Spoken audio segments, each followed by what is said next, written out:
Alors, je reviens sur la question des femmes, toujours à la suite d'un article euh, consacré à cette question dans un journal gratuit, un livre qui a été écrit par Victoire Toyon, Les couilles sur la table. Et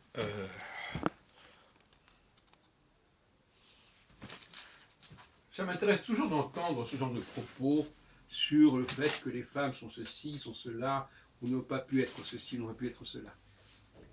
Mais moi, je répondrai de la façon suivante, à savoir que si j'étais une femme, ben, j'essaierais de me passer des hommes au niveau de leur création. Je ne vois pas pourquoi je continuerais à aller à des concerts de musique classique où 99% des œuvres sont celles des hommes. Je n'ai qu'à aller dans des concerts où on joue de la musique des femmes. Ça a bien existé. Les femmes vont au conservatoire, elles apprennent la musique. Pourquoi est-ce qu'elles ne feraient pas des œuvres? Où est-ce que le bas blesse dans ce genre de raisonnement, finalement? Mais il blesse tout simplement parce qu'il y a une sorte de vérité qui rejoint. Les gens, ils veulent un produit qui leur apporte quelque chose, qui les nourrit.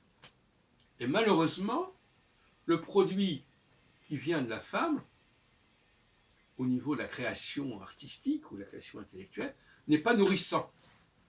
Et par conséquent, il n'a pas de goût, je sais pas, il y a quelque chose qui ne va pas.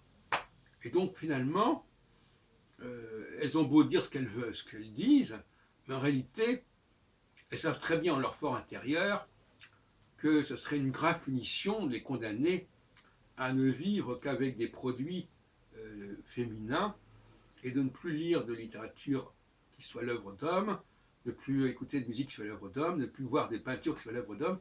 Ça serait un monde extrêmement pauvre. Mais moi, je trouve que ce serait normal de fonctionner comme ça. Je suis pour que chaque communauté assume ses propres valeurs et qu'on leur accorde à chacune un certain espace de vie, de culture, etc. La promiscuité entre ces différentes valeurs, entre ces différentes communautés me paraît problématique et pour tout le monde. Parce que il faut savoir où on en est. Bon, il faut quand même faire le bilan.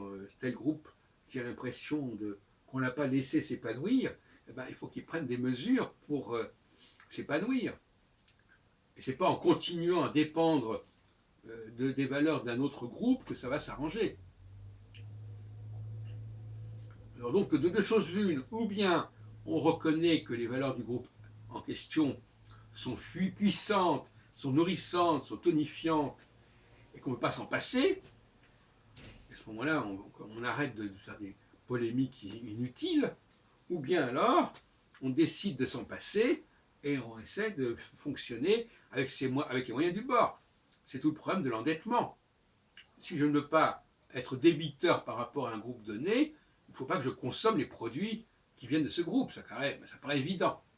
C'est ce que je conseille effectivement aux différentes catégories de personnes qui se plaignent de devoir dépendre de tel et tel groupe. Eh bien, il ne tient qu'à elles de s'en passer.